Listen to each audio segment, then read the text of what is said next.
सुशीला नाम की एक औरत थी जो कि गांव में अपने पति संजू के साथ रहा करती थी। सुशीला का पति ठेकेदार था और वो अक्सर सुशीला को दारू पीकर मारा करता था। एक दिन वो अपने घर में अकेले बैठकर रो रही थी। कहाँ फंस गई मैं भी भगवान। मैंने पढ़ाई लिखाई भी की पर सब बेकार। अगर मेरे माता पिता ने मरने से पहले संजू से इतना कर्जा न लिया होता तो मुझे इससे जबरदस्ती शादी न करनी पड़ती। अब हर रोज मजदूरों की तरह घर में काम करो और रात में इस शराबी से मार भी खाओ। यही रह गया है मेरी जिंदगी में।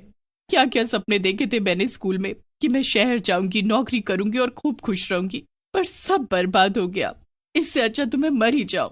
पर सुशीला की सारी बातें उसके घर आई विमला सुन लेती है। विमला पड़ोस के घर में रहती थी और वो कुछ काम से सुशीला के घर आई थी। अरे दीदी, क्या आप भी मरने मारने की बात कर रही हो? मेरे पास तो एक ऐसा तरीका है जिससे आप हमेशा के लिए इस नरक से आजाद हो जाओगी। क्या? ऐसा क्या तरीका है विमला? दीदी, मेरे स्कूल की पढ़ाई अब खत्म हो गई है। मुझे पता है कि मम्मी पापा इसके बाद मेरी जबरदस्ती शादी करवा देंगे, इसीलिए मैं शहर जा रही हूँ अपने आगे की पढ़ाई पूरी करने। मैं वहीं नौकरी करूंगी और वहीं रहूंगी। गांव में यहाँ अब वैसे भी मेरा कोई नहीं है, तो क्यों ना आप भी मेरे साथ शहर चलो। ये तुम क्या कह रही हो विमला?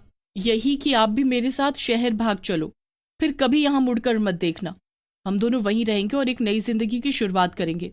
और आपने भी तो स्कूल तक की पढ़ाई की है, आपको आसानी से नौकरी भी मिल जाएगी और आप चाहो तो आगे पढ़ाई भी कर सकती हो। सुशीला ये सब सुनकर सोच में पड़ जाती है। दीदी, मैं कल सुबह 4 बजे यहाँ से निकलूंगी। अगर आप तैयार हो तो मुझे स्टेशन पर मिलना। इतना बोलकर विमला चली जाती है और सुशीला सोच में पड़ जाती है। नहीं नहीं, ये मैं क्या सोच रही हूँ भला, ये सब बकवास है। शाम होने वाली है, जल्दी से खाना बनाती हूँ वरना संजू आकर गुस्सा करेंगे। सुशीला खाना बनाने में लग जाती है। काफी रात हो जाती है पर संजू घर नहीं आता। आधी रात को संजू नशे में धुत घर पहुंचता है। अरे, आप फिर से आज इतनी शराब पीकर आए हैं? चल हट पागल औरत, दूर रह मुझसे। बड़ी आई, मुझे सिखाएगी? जा जल्दी से खाना लगा। हाँ, अभी लगाती हूँ। सुशीला संजू को खाना परोसती है पर गलती से सुशीला से खाना गिर जाता है, जिससे संजू को बहुत गुस्सा आता है। वो गुस्से में सुशीला को पीटने लगता है। नहीं नहीं, छोड़ दो मुझे, छोड़ दो। बहुत देर बाद थक जाने की वजह से संजू सो जाता है, पर सुशीला फैसला कर चुकी थी कि वो सुबह ही विमला के साथ घर से भाग जाएगी। वो 4 बजे विमला को स्टेशन पर मिलती है और दोनों ट्रेन से शहर के लिए निकल जाती हैं। शहर पहुंचकर सबसे पहले विमला सुशीला को अपने एक दोस्त के घर लेकर जाती है। सुशीला दीदी, ये प्रीति है। प्रीति का दोस्त है कबीर। वो हमें एक नया किराए का घर और काम ढूंढने में मदद करेगा। तब तक हम प्रीति के साथ उसके हॉस्टल के कमरे में रह सकते हैं। यहाँ और लड़कियां भी हैं। धन्यवाद विमला, और प्रीति तुम्हें भी धन्यवाद। सुशीला और विमला, वैसे हमारे इस हॉस्टल के सामने एक नया शॉपिंग मॉल खुला है। वहां पर काम करने के लिए बहुत सारी नौकरियां हैं। तुम दोनों वहां जाकर पता कर सकती हो।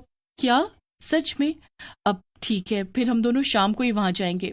शाम होते ही विमला और सुशीला मॉल के अंदर चली जाती हैं।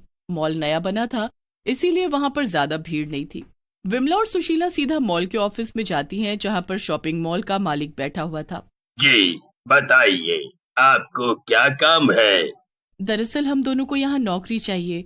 हमने सुना है कि आप लोगों को यहाँ पर लोगों की जरूरत है काम के लिए। हाँ हाँ, सही सुना है आपने। क्या आप लोग बच्चों को संभाल सकेंगी? जी बिल्कुल। हाँ हाँ, क्यों नहीं। तो ठीक है फिर। देखिए, मॉल की चौथी मंजिल पर एक गेम सेंटर है, जहाँ पर कई बच्चों के गेम्स हैं। वहाँ पर बच्चों के खिलौने की दुकान भी है। आप दोनों को मिलकर उस जगह को संभालना होगा, ठीक है ना? ये रूबी है, ये वहीं काम करती है। ये आपको सब समझा देगी। तो फिर आप लोग अभी से काम शुरू कर सकती हैं। आपको दोपहर 1 बजे से रात के 11 बजे तक काम करना होगा और इसके लिए आपको 20,000 रुपए मिलेंगे। पैसे सुनकर विमला और सुशीला दोनों बहुत खुश हो जाती हैं। वो जल्दी से जाकर गेम सेंटर में सारा काम सीखने लगती हैं। पर जैसे जैसे रात होती है, मॉल खाली होने लगता है। 10 बजते बजते चौथे फ्लोर पर कोई भी नहीं बचा था, सिवाय रूबी, विमला और सुशीला के। सुशीला और विमला, मुझे जरा बाथरूम जाना है और यहाँ बाथरूम सिर्फ ग्राउंड फ्लोर पर ही है, तो मैं जरा होकर आती हूँ। रूबी, मुझे भी जाना था बाथरूम, मैं भी तुम्हारे साथ चलती हूँ। ठीक है, फिर मैं यहाँ रुकती हूँ। रूबी और विमला सबसे नीचे ग्राउंड फ्लोर पर बाथरूम चली जाती हैं। सुशीला अब चौथे फ्लोर पर अकेले थी कि तभी अचानक से पूरे मॉल की लाइट चली जाती है। अरे, ये लाइट कैसे चली गई? अचानक से गेम सेंटर के सभी खिलौनों और गेम्स की लाइट अपने आप जलने बुझने लगती है और इससे सुशीला बहुत डर जाती है। तभी सुशीला को वहां पर कई बच्चों की आत्माएं दिखने लगती हैं। अरे अरे, बचाओ बचाओ! सुशीला गेम सेंटर से बाहर की तरफ भागती है और बाहर निकलकर वो गिर जाती है। तभी वहां विमला और रूबी आ जाती हैं और वो दोनों सुशीला को उठाते हैं। अरे सुशीला, क्या हुआ? तुम गिर कैसे गई? वो अंदर बहुत सारे छोटे छोटे भूत और चुड़ैल थे। सब बच्चे थे। उनमें से एक छोटी बच्ची की चुड़ैल मेरे ऊपर कूदी और मुझसे चिपक गई और वो मेरे बाल नोचने लगी। क्या तुमने भी उन्हें देखा? मुझे लगा था ये मेरा वहम है, पर शायद सच में ये शॉपिंग मॉल भूतिया है। क्या भूत? भला ये मुमकिन है क्या? अरे अगर ऐसा है तो रूबी, तुम यहाँ काम ही क्यों कर रही हो? मुझे लगा था शायद वो मेरा वहम होगा। मैंने भी एक छोटी बच्ची चुड़ैल को पिंक फ्रॉक पहने देखा था इसी गेम सेंटर में, पर जब मैंने मालिक से ये बात कही तो उसने मुझे डांट कर कहा कि दोबारा ये बात बाहर नहीं करना, वरना मॉल बंद हो जाएगा। अब हम क्या करें? ये नौकरी छोड़ी तो फिर कहाँ जाएंगे? हमें पैसे भी तो चाहिए ना। तीनों सोच में पड़ जाती है कि तभी अचानक से फिर से पूरे मॉल की लाइट बंद हो जाती है और रूबी एक चुड़ैल में बदल जाती है। यही नहीं, सभी बच्चे भूत और चुड़ैल और साथ ही साथ मालिक भी वहां आ जाता है और भूत में बदल जाता है। ये सब आखिर हो क्या रहा है? जरा अपनी घड़ी में तो देखो। विमला घड़ी में देखती है। 11 बजने ही वाला था। जैसे ही 11 बजता है, पूरा शॉपिंग मॉल एक पुराने खंडहर में बदल जाता है और सभी भूत चुड़ैल सुशीला और विमला को चारों तरफ से घेर लेते हैं। तुम दोनों हमारे जाल में फंस गई हो। ये हमारा शुरू से प्लान था। हमें तो बस तुम दोनों को मॉल के अंदर 11 बजे तक रोक कर रखना था। आखिर तुम सब हो कौन और क्या चाहते हो हमसे?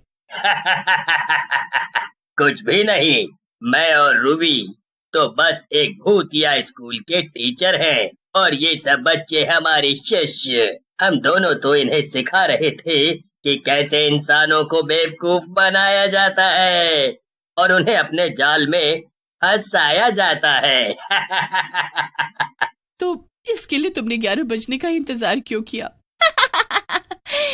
देखो तो मासूम बच्ची को, इसे सब जानना है। अरे क्योंकि 11 बजने के बाद से ही हम सब भूत बहुत ताकतवर हो जाते हैं, इसलिए। हे भगवान, ये सब क्या हो रहा है? इतनी हिम्मत करके एक नरक से बाहर निकली थी और क्या फायदा हुआ? मैं यहाँ इतने भूतों के बीच फंस गई। अब क्या होगा भगवान? अब क्या? अब ये सब मेरे प्यारे प्यारे भूतिया स्टूडेंट्स मिलकर तुम दोनों को कच्चा चबा जाएंगे। वो क्या है ना, इनका लंच टाइम होने वाला है। ये सुनकर सभी भूत और चुड़ैल जोर जोर से हंसने लगते हैं। तभी अचानक पीछे से एक आदमी की आवाज आती है। कोई आदमी गाना गा रहा था। मैं हूँ कौन? अरे मैं हूँ। इतना बोलते ही आदमी जमीन पर गिर पड़ता है। वो आदमी नशे में था और उसके हाथ में चाकू था। वो दोबारा लड़खड़ाते हुए उठता है। ये आदमी कोई और नहीं बल्कि सुशीला का पति संजू था और वो सुशीला को मारने वहां आया था। अरे अब ये नई मुसीबत कहाँ से आ गई? लगता है विमला कि ये हमारा आखिरी दिन है। नहीं दीदी, ये हमारा आखिरी दिन नहीं है, बल्कि मेरे पास एक ऐसा तरीका है जिससे हमें इन भूतों और संजू दोनों से ही एक साथ छुटकारा मिल जाएगा। क्या? वो क्या? हमें कुछ नहीं करना दीदी, आप बस संजू को आवाज लगाकर इधर बुलाइएगा। जैसे ये संजू यहाँ आगे आएगा, सभी भूतों का ध्यान उसकी तरफ होगा। तभी हम यहाँ से भाग जाएंगे और ये भूत इतने अच्छे तो है नहीं कि संजू को ऐसे ही जाने देंगे। ठीक है, मैं कोशिश करती हूँ। ओ संजू, मैं इधर हूँ। दम हो तो जरा इधर तो आओ। ये सब भूत और चुड़ैल मेरी रक्षा करेंगे। ये तुम्हें मुझे छूने भी नहीं देंगे। संजू नशे में सुशीला की तरफ देखता है और फिर गुस्से में सभी भूतों और चुड़ैलों की तरफ। संजू लड़खड़ाता हुआ भूतों की तरफ बढ़ने लगता है। इस बीच जब सभी भूतों और चुड़ैलों का ध्यान संजू की तरफ था, विमला और सुशीला पीछे से भाग जाती हैं। उधर सभी भूत चुड़ैल मिलकर संजू को खा लेते हैं। विमला और सुशीला मिलकर नई नौकरी ढूंढते हैं और अपनी नई जिंदगी की खुशी खुशी शुरुआत करते हैं।